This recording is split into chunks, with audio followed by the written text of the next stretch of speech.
Welcome to Your Path to Nonprofit Leadership, the weekly podcast that features the very best in career development in the nonprofit sector. I'm your host, Patton McDowell, and happy to give you actionable ideas to elevate your current or perhaps your future nonprofit organization. Now, whether you are tuning in for the first time or a regular listener, I'm glad to have you. If you want to be a nonprofit leader or maybe more effective in the role you're in now, you're in the right place. Well, I had a fantastic conversation in this episode with Siobhan Davenport, who brings wonderful experience as the president and CEO of Crittenden Services of the greater Washington, D.C. area. And like many of you listening, she didn't heed the call right away to become a nonprofit leader. In fact, she had great success in private and for-profit settings before joining Crittenden.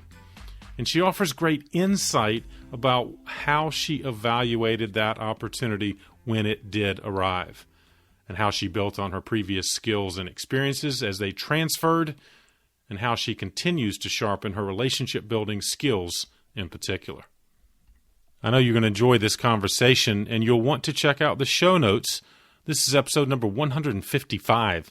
Just go to the podcast or the news blog at pattonmcdowell.com, and you'll find out all of the resources Siobhan and I discussed, as well as more information on her and the great work she's doing for Crittenden. Without further ado, please enjoy my conversation with Siobhan Davenport. Siobhan, thank you for joining me on the path. Thank you so much, Pat. And it's great to be here. Well, I'm excited about this conversation. You and I have had some great conversations in advance of this episode recording, and you have really excelled at something that I believe is an essential skill for nonprofit leadership. But it's a nuanced skill, and that is relationship building. And so I'm eager to unpack that with you, what you've done throughout your career to get better and apply it across the many different dynamics you do through your leadership at Crittenden. But let me start with this question. Given your experience in the many relationships you've had, what has been perhaps the most important relationship to your development as a leader? Well, thank you for that question. The most important relationship that I've had for my leadership development is actually my grandmother. I have two teenage parents, and my grandmother raised me. And so she really instilled in me the confidence and the that I could achieve and do anything. But she also modeled for me what it meant to be a servant leader. And she was the person who would make meals for those who were sick and shut in. She would babysit children of single parents that needed that extra help. And I was right along with her as she did all these fabulous things in the community. And she also volunteered in our church. And so she taught me what it meant to be a good person, a good citizen, a good worker, a good leader, and to always maintain that spirit of servitude towards others and doing for them what that you would like done for you. So she really is just my amazing role model. Love that. And it's nice as someone who also gives, I don't give enough credit to my parents, my grandparents for instilling the kind of charitable spirit that your grandmother did for you. And I know you kept that going in terms of your volunteer work and things like that. But Siobhan, you didn't immediately go into the nonprofit leadership sector. Why not? What was your initial kind of evaluation professionally of for-profit and nonprofit career opportunities? Well, that is also just a very good question. As wonderful as my grandmother was and such a servant to her community, she also was an extremely practical woman. She did not attend college. So she instilled in me in a very early age that college would lead to access to the middle class, to financial stability. And she thought in practical terms. You study law, you become an accountant. Right. And so even though I had a pull towards service, I just automatically assumed that, that wouldn't be for me. That was something I would maybe do in my spare time, but that I would lead on the path of financial stability. And what I studied was business administration with a minor in marketing. And I worked in financial services for a few years, and I really tried to make it work. Right. Um, I was a good worker, but my heart was not into helping very successful companies and individuals become wealthier. Yeah. Yeah. And what was there a tipping point, so to speak, Siobhan, or was it just kind of a cumulative effect of like, gosh, this just doesn't feel right? Uh, I would say the tipping point for me was that I really understood that I just wasn't happy. And I was climbing a corporate ladder and not Yeah. even sure where I wanted to go on that ladder. So it was just a good opportunity for me to start to do some deep soul searching and what made me happy. And I actually had an internship when I was in high school working for a foundation. Up until that point, I really hadn't had access to philanthropy on such a large scale. And I really loved what I was able to do. And it was based in the Washington, D.C. area. And at the time, the foundation funded just all kinds of amazing programs in the community, funding for women who had been abused and were homeless, to children who were physically or mentally challenged, and they used horseback riding as therapy for them. So it ran a range of things, to performing arts programs as well. And so I loved that internship. But again, that practical side of my grandmother came out, and I took a Right. different path. Well, and it's a reality, isn't it, Siobhan? How many talented folks are out there that do have to face the financial realities of compensation? And so perhaps your first view was, yes, I love the work, but I'm not sure it's sufficient, right, for my financial goals and so forth. Was that kind of how you were evaluating the opportunity? At that point, I guess the opportunity hadn't emerged, but in general, there was a hesitation. Exactly right. And the hesitation was just that. I actually had student loans that I had to pay back. So, I had to factor that in and as being a single professional and starting at the very bottom of any career field, and just knowing that, I had, like you said, I had those very real financial responsibilities. Yeah. So I did have to reevaluate what I loved versus what I thought I needed to do. No, you're not alone. And again, I'm grateful you're willing to share that story. But I guess at some point, and why don't you tell our listeners that what opportunity emerged that made you think, all right, maybe I could take a shot at this in terms of moving into the nonprofit sector? Well, I was at a tipping point in my career with financial services, and I had advanced as much as I could on a bachelor's degree, and I really needed to think about obtaining an MBA if I wanted to excel, and so that was one of the many or one of the crucial tipping points for me as well. And then when thinking about that, I just thought, you know what, I really do like nonprofit work. Can I make this work?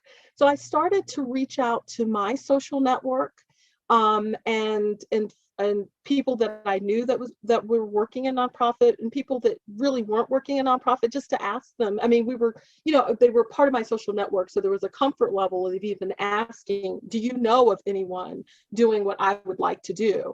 So by setting up those initial interviews and learning a lot more about what the work took, it helped me to inform my decision to make the jump. No, I did go to graduate school, but I studied communications Okay. at the time. And so, which is a degree that has served me phenomenally well, particularly in my role heading a nonprofit. But it was just making those initial contacts, getting information, doing research, and in the case of where I am now, really just starting off as a consultant. But I'll get back to the very beginning of how Sure. I made that jump. No, I love that. And let me commend you on a couple levels. One, course, the strategic networking that I know we're going to talk more about, because you utilize that as you were at that career crossroads, the tipping point, and also graduate education. I think a lot of nonprofit leaders out there are debating, should I pursue graduate education or additional certifications to help enhance my opportunities for career placement, if you will. So I guess you would say now, in retrospect, both your networking and your graduate degree were very positive influences on your nonprofit kind of journey.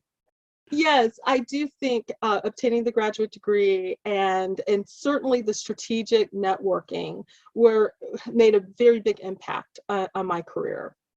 Oh, I just wanted to add that my advice to anyone would be that if there's something in particular that you want to do, there's so many certifications that you can research and really get that skill set and whether it's marketing, social media marketing, if you want to do nonprofit management, grant writing, any of those aspects of nonprofit work. I think those certifications can only help and enhance your skill set. So good to point that out. We have a mastermind group of nonprofit leaders like you that we're talking about exactly that. And it's amazing how many opportunities there are, obviously, in a digital environment that we all live, that are accessible, that perhaps 10 years ago really were not. That you had to go back to on-campus learning, but now you could take a grant writing course online.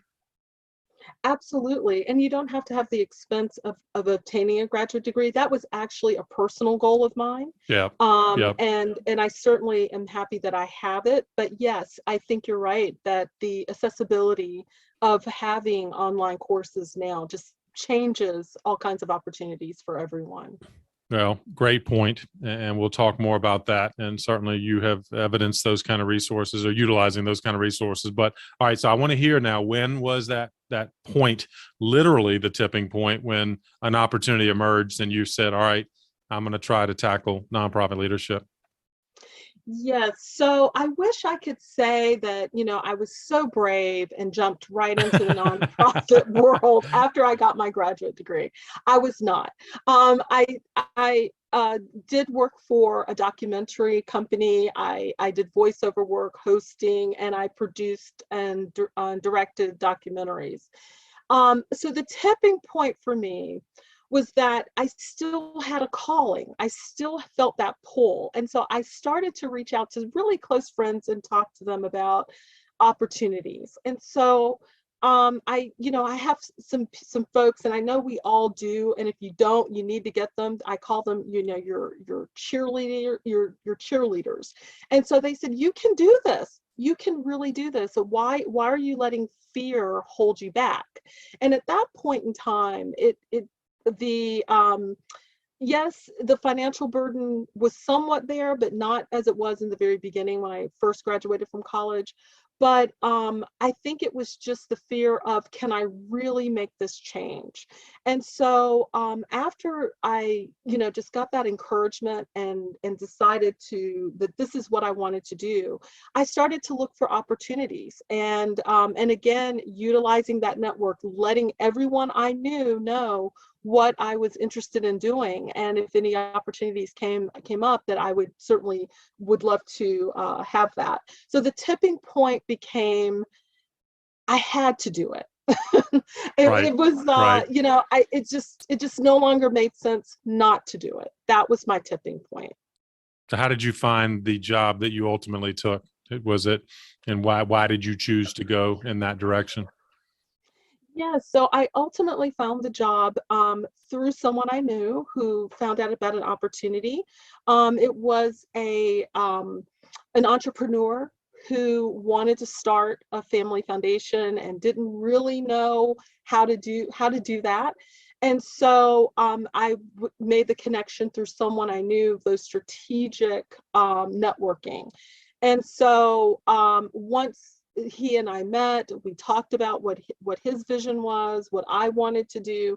We found so many commonalities. Both of us were first time college graduates for our families, and also we both obtained graduate degrees, and we had a passion for providing opportunities to other children from economically challenged backgrounds. And so it became a partnership in that we really wanted to make a difference. And I wanted to make certain that the difference that he made could be as impactful as possible. That's wonderful. And did that lead then directly or indirectly to the work you're doing now? It actually led directly to the work that I'm doing now. And in that role, again, relationship building and partnerships were essential. And so, joining different groups, being active in the community, just talking to people about the work I was doing, I was introduced to my current organization, Crittenden Services, through one of my classmates from a leadership program I was a part of. And so once that introduction was made, I just fell in love with the mission. And our mission is helping teen girls, middle and high school girls, and empowering them to obtain their educational and ultimately their career goals. So, again, those effective relationships, effective networking can really help lead you, and I'll say specifically led me to where I am now. It's fantastic. And again, you described Crittenden. Are you part of a national network? Is that right, Siobhan? Or what to describe, I guess, obviously in the greater DC area is where you currently do your work, but there's obviously great work happening all over the country. Is that right? Yes, that is correct. So we are Crittenden Services of Greater Washington, and so we are in the Washington D.C. region. But we are a part of a national network. There's a national Crittenden, and there's 26 sister agencies, of which Crittenden Services of Greater Washington is part of that. And all of our missions is really focused on girls and young women. The organization itself is over, it's 134 years old. And it started off as a home for unwed teen mothers. And so we have pivoted, and the only way the organization has been around for as long as it has is that it's always changed to meet the demands of young women. And so in 1983, we sold the home, which was in the heart of Washington, D.C., and became a school-based program, which is where we are today. So we have over 700 teen girls in the Washington region, where we work with them on a weekly basis throughout the school year with one caring, knowledgeable adult who meets with our teen girls. So, and I like to say that my grandmother was my program leader, Exactly. my one caring adult. Love that. And she certainly embodies what you now are helping so many young women through often difficult times, but help them find a path as you did to success. And love the work you're doing. And I'm glad this episode lifts up Crittenden Services and the work that is happening there and across the country. Let me ask another question, though, I guess, for our listener that's pondering that graduate education. And obviously, every individual's circumstances differ. But have you found, though, that the graduate degree in communications, you said it earlier, but it has specifically helped you in your nonprofit leadership? It's certainly, yes, my graduate degree in communications has certainly helped me. When I became the leader of Crittenden, which was 3 years ago, we really didn't communicate with our community, the funding community and supporters, unless it was around an event. So we were asking them to attend, asking them to donate or sponsor. And so, having this degree was really crucial in helping develop a communication strategy around, we have so many success stories. Why don't we have a newsletter, something as simple as that, to share with our community just how impactful their contribution is in the lives of our teen girls. And so, especially during the pandemic, it was key to have frequent, open communication with our community and sharing with them the very real challenges that our teens and their families were facing. And so we did not lose any funders during the pandemic. As a matter of Impressive. fact, we were able to secure additional funders because of that open, authentic communication that I had in place. And I definitely think that my degree played a big role in that. Well, you reinforce what, of course, all the fundraisers listening know, that often people who don't fully understand the sector jump right to fundraising, asking for money, literally. And of course, as you know all too well, you have to build a platform that's based on effective, authentic communication. And you did it well, and your funders responded, right? It sounds like you didn't lose them, and you're likely going to get more because you're telling the story in an effective manner. Yes, absolutely. And actually, one of our new board members shared that the fact that that we were in communications about the work that we were doing, and we were able to continue to serve our teen girls and their families during the pandemic, was the number one reason why she decided to join the board. And she's just been, as all of our board members are, she's just been a powerhouse. So that was certainly confirmation that it's just important to remember the funders are people too, and Yes, part of yes. when I took over my role as president and CEO, I met with our funders and I asked them, why do you give to us? So what is it about our mission that speaks to you? And everyone had such a unique story. It was wonderful to hear that. So you have to understand that people give because the mission speaks to them in whatever unique way it does. So you also have to remember that the communications to people is just very important. So well put. And that communications you utilized, of course, as you described to our listeners, and in your own job search, that journey. And of course, it's helped you excel now in your leadership role as you build relationships across many different directions. But you admitted what I bet many listeners feel too, to a bit of discomfort. And I wonder if you could talk about that in terms of relationship building. I forgot exactly the words you used, but it was like maybe inauthentic nature that some people might view relationship building. Could you describe kind of what you felt and then maybe how you overcame that? Oh, certainly. So, in relationship building, I think what was making me feel uncomfortable, I mean, we all make friends. And so, and usually those friendships are based upon common interest or being at the same place at the same time, or whatever it is that we build our friendships upon, but it's coming from a very authentic place. Well, when you're leading a nonprofit, your goal, you have to raise money. You couldn't do the work without doing it. So it seemed as though, oh, I'm meeting these wonderful people that I actually like, and then I have to say, hey, can you support us? So that Right, right. so that felt a little it was uncomfortable for me initially and disingenuous, but I got great advice from one of my mentors, and my mentor said that if your mission speaks to someone, and the way that they can support it is financially, it is a win-win all the way. And I didn't look at it that way before that. And I thought, you're absolutely right. So that's why that's why we have to remember that funders are people, and it's great to have these conversations with them, and understanding, what it is about your mission, your organization, a story that they heard from one of our teen girls. Why does that resonate with them? And it will just open up just so many lines of communications, and an opportunity to really get to know your community. So well put. And you articulate well what I think nonprofit leaders need to feel comfortable with is you don't have to apologize for the conversation, the communication, and the mission that you represent, including asking for support. But I admit, it's even as a longtime fundraiser myself, we're not naturally comfortable, I think, asking for financial support. But you said it well. It starts with just good, authentic communication.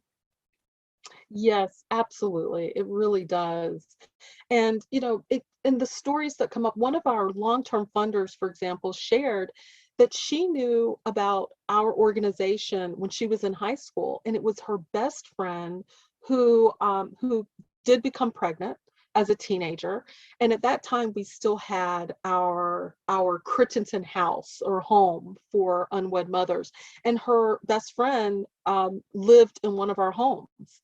And she said she just always remembered the care that her friend received, the nurturing, the acceptance. And that's why, and now she's even retired, but that's why so many years later, she always wanted to support the organization. And she remembered her best friend and wanted to help other young women like her. It's a great example. And then again, the power of those stories. And if our nonprofit organizations tell those stories effectively, who knows how it will impact someone even years later, if they understand that and embrace it, as that example certainly represents. Let me ask you this, Siobhan, in terms of, as you excelled at this relationship building, you saw the power in both your career plan as well as your success as a leader. Are there things you do to kind of maintain this relationship building?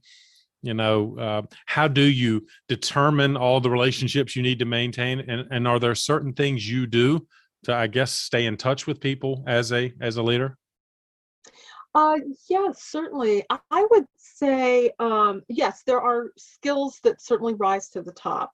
And, someone once said to me that we've been given 2 ears and 1 mouth, and we need to make sure that we're using them Yes, indeed. uh, in that way. So active listening is the number one skill set, I think, in terms of building authentic relationships. Good And point. people really appreciate that. When so often when someone is speaking, we're just waiting to respond. So we miss probably 80% of what they just said.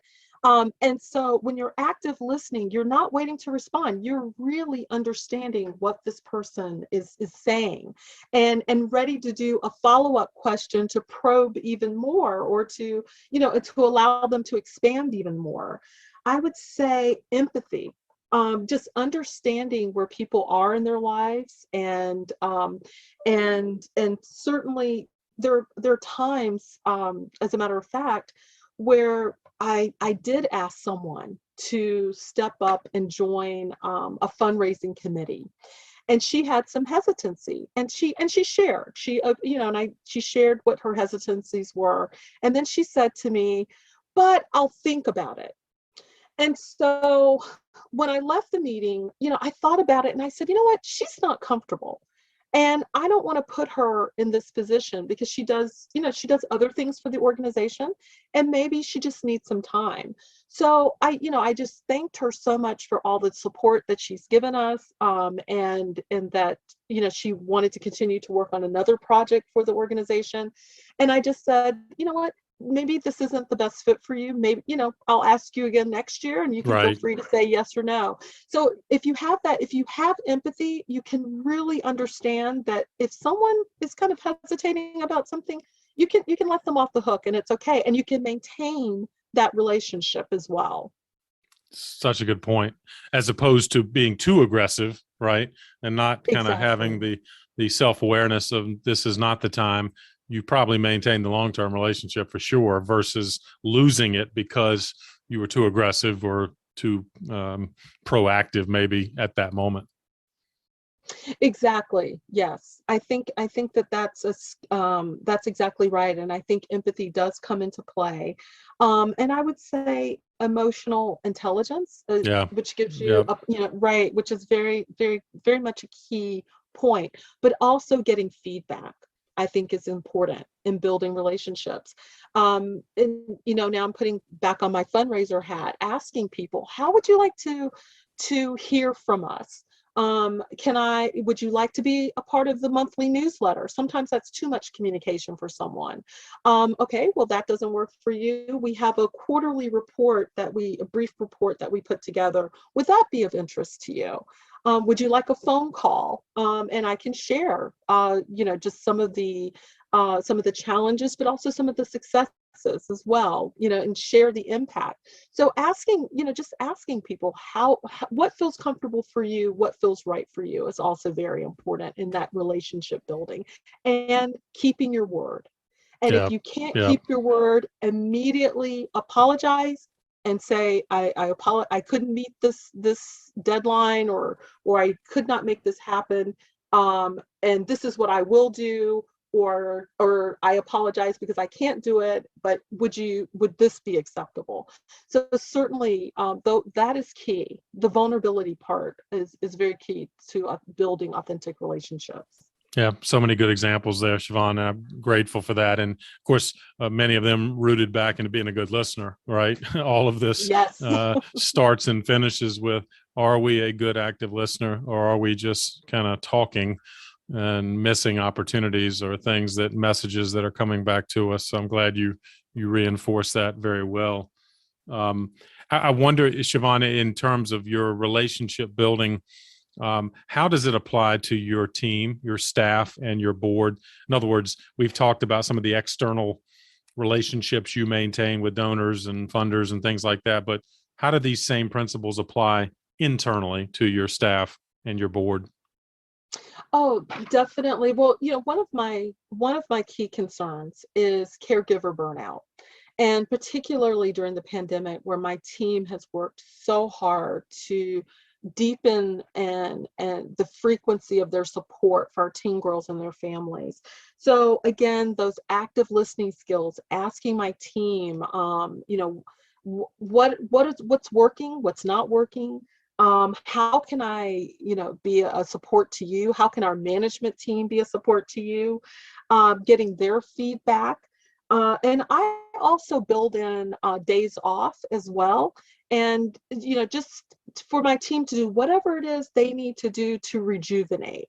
And it comes in all forms for different people. So I think that that's key, letting my team know that I'm listening, I've heard you, I'm implementing different strategies in order to support you. And hey, I'm also giving you a little bit of time off so that you can rejuvenate with your family, friends, or just being by yourself, Nice. whatever that is. Is this over and above kind of my normal leave? Is that what you're saying? This is an additional Yes. opportunity that you've offered? Yes, absolutely. For example, when we have our big event, it's all hands on deck, and our team is working so hard. Our teen girls are usually a part of any of our big events, so the team is working very hard with our young ladies, helping them prepare. So the day after the event, I always close our office for them to have that opportunity to Good have for you. to rejuvenate. This past year, or the past 2 years during the pandemic, I've closed the week of Thanksgiving and 2 weeks at Christmas because of just the intensity of the work and Right. everything that we have been doing. So yes, these are additional days off than what's already scheduled for us. Very nice. And I hope our nonprofit leaders listening will consider, to the extent you have the flexibility to adjust, but I bet many nonprofit leaders do. And what a gift that is, of just time and space, frankly, for particularly like your team members. There's an intensity to the work, right? And you've got to give them a break, or we're going to burn people out. Absolutely. And because we're a nonprofit, I can't give a huge bonus or Yeah, anything exactly. anything that corporate America would be able to do. So just giving, I think the gift of time is something that I can plan for and put on our schedule and give to our team. And it is appreciated by them. Has your approach to your board changed, or what is your approach to that obviously important relationship with your board members? Yes, my relationship with our board members, that I always keep in mind that these are very busy professionals who are volunteering their time because they love the work and the mission of our organization. So keeping that in mind, I'm always communicating to them just how important they are to the success of the organization. When we have a win, we all celebrate that win and we all have a hand in it. We recently received a national grant for the very first time. And I wanted to make sure that the board understood it's because of the work that they're doing, their belief in our organization. This is a win for all of us. I couldn't just do it myself. I may have, may have written a grant proposal, but it certainly takes a community to do all the work that we're doing, and the board is such an important part of it. Certainly having frequent open communications with the board, particularly during the pandemic, and the challenges that the organization was facing, and being very open about that with the board, I think was very, very important. Also, I can't emphasize it enough, the active listening, understanding, what the board's expectations are of me, understanding, having one-on-one meetings with our board members. I love doing that. And again, understanding why they give of their time, their talent and treasure in order to serve on our board. And so it's very important for relationship building. Those are such good questions. And you're right. Sometimes we distance ourselves from the board as an entity when in fact these are individuals who bring unique passions and importance to our mission through their work. And so glad that you emphasize that individual relationship you have literally with every one of them. Siobhan, this is fantastic on many levels. I have one other question, though. I don't know how you keep up with everything you do in your world, internally, externally. Let me ask you that. Are there certain routines or rituals you found to help you stay organized?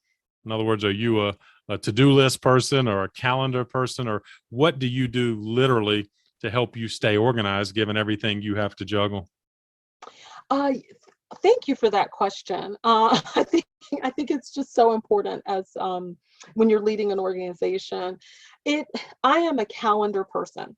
I live by the calendar, Yep. but I also build in focus time on my calendar as well. And I learned that I was very fortunate that one of our funders provided a consultant for us to utilize, and all of their grantee partners. And so the consultant that worked with me was actually that I said this very same thing to him. I said, I just need time, and I'm not quite sure how to do it. And so Right. he says, well, do you put focus time on your calendar? And I said, what, focus time? He says, yes, that's the time when you're answering emails, when you're following up, any readings that you need to do, any of those kinds of things. So I build that into my calendar on a daily basis. Love it. And it has been a game changer. So I'm not always just answering every single email that pops up. And, so I would answer the email and then have to go back to what I was doing. And then, so now I include that. I'm also a morning person. I love getting to work early and having that quiet time before others arrive. And so that's my planning time as well for the day. And so it's been extremely helpful and a game changer for me. Wonderful advice. Thank you for sharing your routine and your ritual, because I, like you, am a morning person, and I have found the strategic value also of proactive calendaring, right? Because as nonprofit Yes, leaders, if you sit back, your calendar will get filled up. There's no doubt, right? There are always absolutely. people needing your time, but good for you for finding those strategically valuable time. And it sounds like, Siobhan, you take advantage of when you're at your most creative and effective, right? The morning. And so those times, I guess, you block off. That's exactly right. If I have any writings to do, any editing to do, that's when I am, as you put it, that's my time when I am just firing on all cylinders and the creative juices are just flowing. So that's when I block off the time of the day and the first thing in the morning when I have to do just any kind of work of that nature that I need all my creative juices flowing. I love it. Well, I'd encourage our listeners right now to look at tomorrow's calendar, or the day tomorrow on your calendar. Do you have time to do some of the most important work you need to do, or is your calendar consumed by so many other people's meetings and activities? And so good for you for setting that pace and for sharing all of these great ideas and advice, Siobhan. I wonder, is there anything else kind of in a final advice category if someone's thinking about following you down a similar path of nonprofit leadership? Is there anything else you would share? Absolutely. I make LinkedIn your friend. Yeah, good. And reach out to those who are doing exactly what you would like to do. You'll just never know. People are so willing to give 15, 20, minutes or even 30 minutes of their day to meet with you. And so if you're thinking about that career change, I definitely utilize LinkedIn and build your network of folks that are doing exactly what you'd like to do.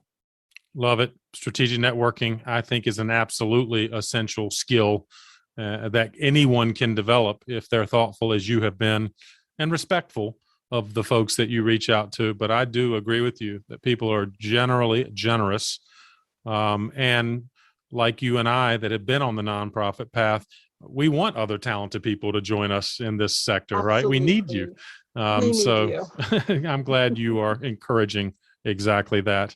Siobhan, I have one final request, a parting gift, if you will.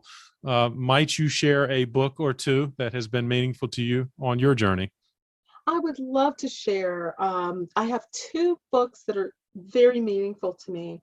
One is Dare to Lead by Brene Brown, who talks about brave leadership and embracing vulnerability in your leadership. Yep.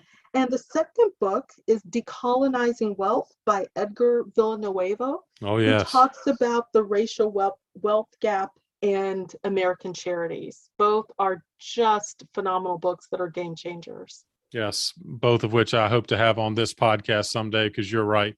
They both have such important leadership things to share. And so thank you very much for lifting them up. We will absolutely include both in our show notes among the other things that we will share, which of course start, Siobhan, with how can people find out more about you and the great work you're doing through Crittenden Services? Oh, yes. If you would like to learn more about the work that we're doing at Crittenden Services, you can reach out to us on our website. It's www.crittendenservices.org. And just tonight, we are having a virtual high tea. So it's not too late to register. You can do that on our website. It is free. And it's an opportunity to hear from our teen girls and what's important to them, what matters to them, and what they'd like to advocate for themselves. Fantastic. I will indeed encourage our listeners, if you are listening to this as it is released, this is a big day for Crittenden Services and Siobhan's leadership and all of the wonderful staff and volunteers that are part of that program. So I hope you will check it out and check them out on their website. And I would encourage you to take advantage of Siobhan's advice. Find her on LinkedIn. She is there. She's active and has wonderful content to share. And I'm sure she would be open to that connection. So for all of this, Siobhan, thank you so much for joining me on the path. Thank you for having me, Patton. This has been my honor. Thank you. Well, I hope you enjoyed this conversation with Siobhan as much as I did and came away with some practical ideas that can guide you on your professional journey and perhaps help you become an even better relationship builder. Don't forget about the show notes. They are available on our website, pattonmcdowell.com. This is episode number 155, and you can find out more about Siobhan, the great work she's doing at Crittenden in the D.C. area, and maybe find a Crittenden agency that's closer to you if you want to get more involved. As always, please share this episode with just one other person on the path. And if you haven't already, you can subscribe to this podcast. Just go to the podcast page at pattonmcdowell.com and you'll see the follow button. And that is your opportunity to subscribe and make sure that you don't miss on any of our weekly episodes. They come out every Thursday. If you like this episode, click on the episodes button at the top of that same page, and you can scroll through thumbnails of each and every one of our now 155 episodes. Thanks for all you're doing in the nonprofit sector, especially right now, and keep up the good work for causes that are most meaningful to you. I'll keep bringing you content that can help you do it even better. Have a great week. I'll see you next time on The Path.